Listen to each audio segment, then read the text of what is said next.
Amici bellini, ne abbiamo viste di cose incredibili. A partire, dobbiamo tornare indietro nel tempo. Ieri sono successe le cose incredibili. Ma questo è un video più leggero, un po' più leggero, perché le nomination, le cose così, vogliamo scoprirle insieme. Cominciamo.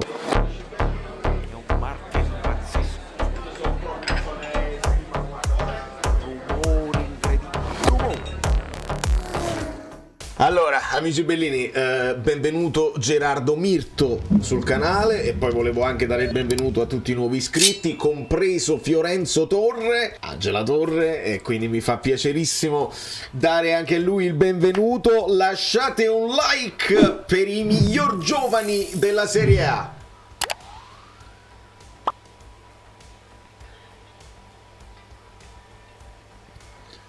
Tra i miglior giovani non c'è il più giovane della cucciolata. Allora, io veramente non ho più parole. Ambrabam tattico, per capire di cosa si tratta, si tratta ovviamente, anzi screenshot tattici, perché sono i Serie A Awards, i premi che sono stati introdotti dal 2018-2019, è sfizioso vederli, è sfizioso ripensarci, ricarcorarli, e insomma si partì ovviamente con la cosa di Cristiano Ronaldo è il migliore di tutti, e ricordiamo le categorie: c'è quello generale, il most valuable player in generale, il miglior giovane, il miglior attaccante, il miglior centrocampista, il miglior difensore, il miglior portiere. Poi hanno introdotto anche l'anno scorso il miglior coach e anche il miglior stadio. Interessante questa cosa qui. Ovviamente negli anni si sono alternati vari giocatori, e molto spesso era anche logico. A volte invece è sembrato un pochino. Ora io non posso ricordarmi nel 2020-2021 se c'era un centrocampista migliore di Barella, non me lo posso ricordare, però posso ricordarmi questa stagione qua, e ce la possiamo ricordare questa stagione qua. Nell'ordine, il giocatore in assoluto è stato prima Ronaldo, poi Dybala, quindi Juventus, poi Lukaku, Inter, poi Leao, Milan. Quest'anno il miglior giocatore deve essere Victor Osimhen, senza se e senza ma, a meno che non lo mettano come miglior attaccante, visto che non si può inserire in doppia categoria. Lo mettono come migliore attaccante, e quindi poi si deve trovare un miglior giocatore assoluto, e a quel punto deve essere Kvara o Lobotka, perché non c'è altra spiegazione, visto che Di Lorenzo e Kim sono stati già inseriti. È una cosa incredibile. Miglior giovane negli anni: Zaniolo, Kulusevski, Vlahovic, vedi, Kulusevski Juve, Vlahovic Juve, e Osimhen vinse l'anno scorso il miglior giovane, il miglior under 23. Miglior attaccante: Quagliarella, poi Immobile, poi Ronaldo, poi Immobile di nuovo. Miglior centrocampista, vedete, Savic che ritorna quest'anno, Papu Gomez, Barella, Brozovic, e poi ci sono le nomination, perché quest'anno non lo sappiamo ancora. Kalidou Koulibaly come miglior difensore nel 2018-19, De Vrij, Romero, sempre cioè, fanno parte di un'altra squadra e poi si li comprano. Bremer, sempre Juventus. C'è un leitmotiv generale. Miglior portiere: prima Andanovic, poi Szczesny, poi Donnarumma, poi Maignan, e quest'anno ci sono le nomination. Stefano Pioli come miglior coach, e dovrà essere Spalletti senza alcun dubbio, e il miglior stadio, lo stadio dell'Udinese, quindi qua poi si vanno nello specifico e li conosciamo. Quest'anno stanno uscendo le varie nomination, e quindi partiamo da questa qui, che è il miglior under 23, e mettono Baldanzi, Fagiuoli e Scalvini. Sono tre i calciatori della categoria top under 23, rispondono ai nomi di Baldanzi, trequartista dell'Empoli, Scalvini, difensore dell'Atalanta, e Fagiuoli, centrocampista della Juventus. I tre calciatori sono stati selezionati grazie a rilevazioni avanzate e ai dati di posizionamento dei giocatori in campo ottenuti tramite il GPS. Il calcolo finale è stato elaborato grazie ad una serie di parametri come il contributo all'efficienza tecnica e fisica osservati dalla prima alla 37esima giornata, e voi volete farmi credere che tra tutti questi dati un giocatore come Kvara non rientrava?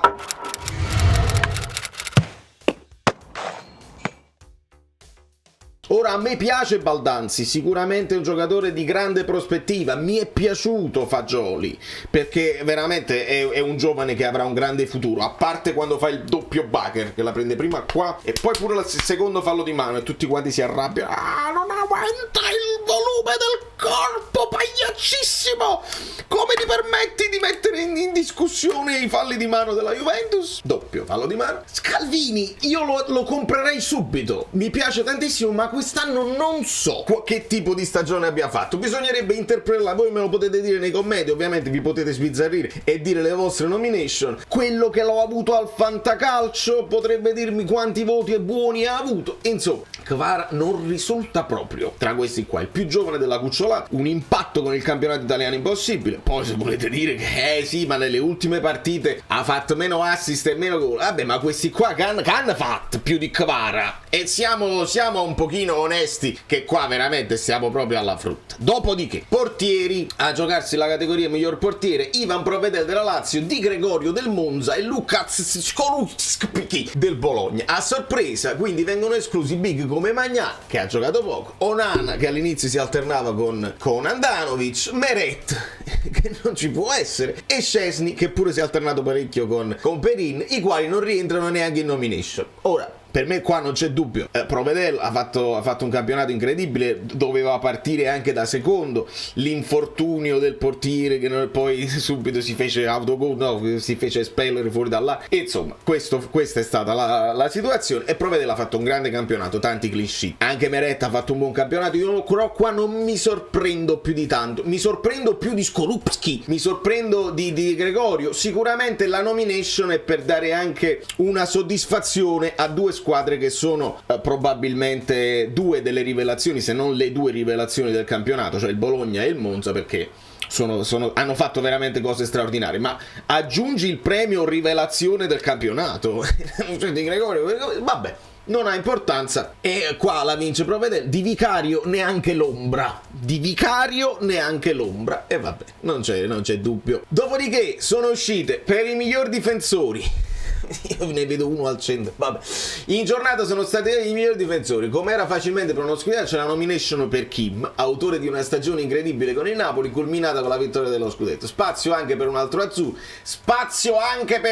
azzurro, lo mettiamo là così, Giovanni Di Lorenzo, che si contenderà il titolo con il compagno di squadra, e con Teo Hernandez, terzino del Milan, anche gli in nomination. Ma onestamente, nel senso che tra Kim e Di Lorenzo io tendo a scegliere Kim, nonostante Di Lorenzo abbia fatto un campionato in crescita, così che culmina poi con il gol contro l'Inter, qualche cosa di straordinario a tutto campo, un terzino moderno che occupa tutte le zone del campo. Però Kim ha cominciato benissimo e ha chiuso benissimo. La continuità di Kim è quella che praticamente ti dà quasi la certezza della vittoria del premio, perché è proprio Kim, ed è un peccato che poi si vengono a pigliare, c'hai uno che ha vinto il miglior difensore, lo perdi. Di Lorenzo all'inizio, se vi ricordate bene, ha sofferto un pochino qualche esterno sinistro, poi è andato in crescendo incredibile.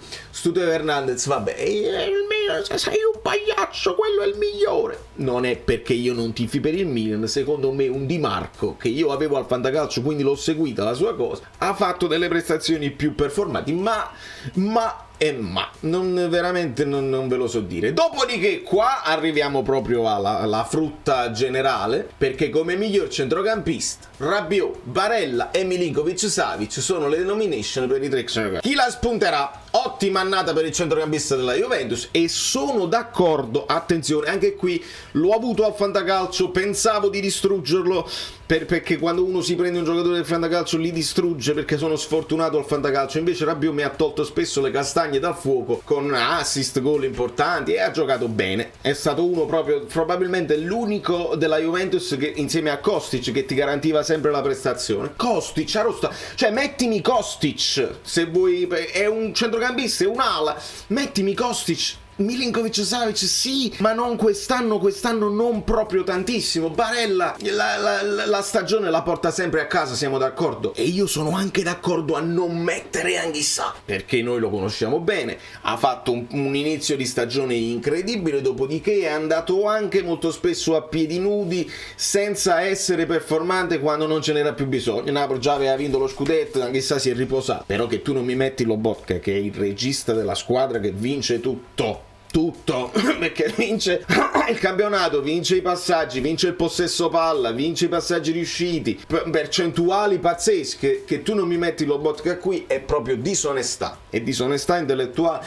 Ma noi abbiamo preso i dati importanti della cosa, devi metterlo, almeno in nomination, non lo fai vincere Rabiot, ma almeno in nomination ci deve stare, è una cosa incredibile. Dopodiché non sono ancora usciti gli attaccanti, l'MVP generale uscirà, ci dicono, mi pare il 2 giugno, ma dovrebbe uscire in giornata quello degli attaccanti. Ora non lo so, posso fare un controllo al volo per vedere se l'hanno aggiornato mentre registravo questo video, perché tutto può essere nella vita, ma non lo vedo. Nel frattempo ho trovato una cosa bellina, penso sia una tifosa del Napoli, Maddalena, che posta proprio questo, dice: Rata corrige, la Lega Serie A si scusa con il Napoli, ma credo sia una bella cosa di grafica, uno sfizio che si è tolto una tifosa. Maddalena, ben fatto, però hai dovuto pigliare pure una foto vecchia per metterla bene, una foto in cui Lobotka non stava nemmeno nella forma straordinaria in cui sta adesso. Insomma, per quanto riguarda gli attaccanti, io penso che se Osimhen sarà l'MVP generale,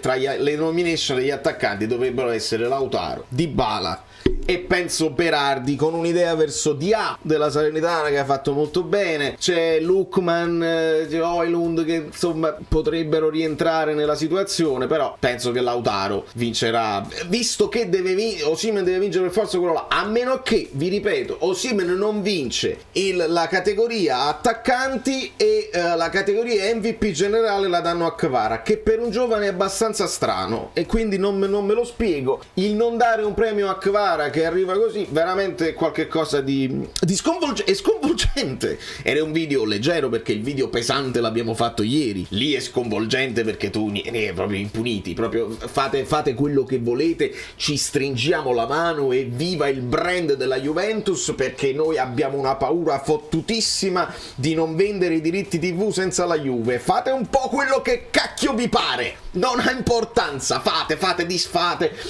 Qual era il problema? Il problema era l'articolo 31, analizziamo solamente l'articolo 4.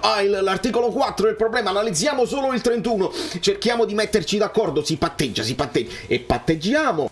E quando si patteggia si fa un terzo di quello che dovresti pagare. Quando parlavamo di 50, 80, 100 milioni a bilancio spostati, i 4 filoni, le cose che non li hanno proprio accusati. De Gravina ha detto che è tutto a posto. Quindi questa è un'ulteriore dimostrazione che il multiuniverso esiste e ci viviamo all'interno, ci siamo già. Noi pensiamo, chissà, c'è un altro multiuniverso dove Lobotka non è nemmeno considerato tra i migliori giocatori che ha visto la Serie A. È questo qua, è questa terra qua, questo pianeta qua. È qualche cosa di spettacolare. Da New York, Valerio Fluido è tutto. Fatemi sapere le vostre nomination. È un video leggero, non ci interessa, anche se queste nomination poi che ti ringalluzziscono, quando poi in sede di mercato devi andare a vendere un giocatore o devi, capito, fare delle cose di contratti e di teleggiochi. I procuratori hanno un ritorno. I procuratori che sanno come poi parlare in certe stanze, è importante. Non vi dimenticate il violino più piccolo del mondo.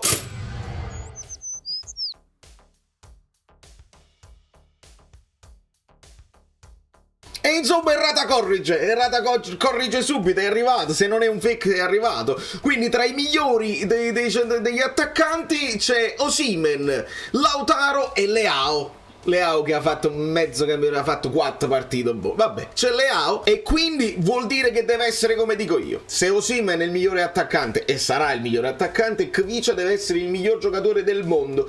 Quindi il peccato è semplicemente per Lobotka, perché il miglior violino del mondo. Sembra una parrucca, ma non è vero, perché vedi, cambia. Ma no, che io me li fai.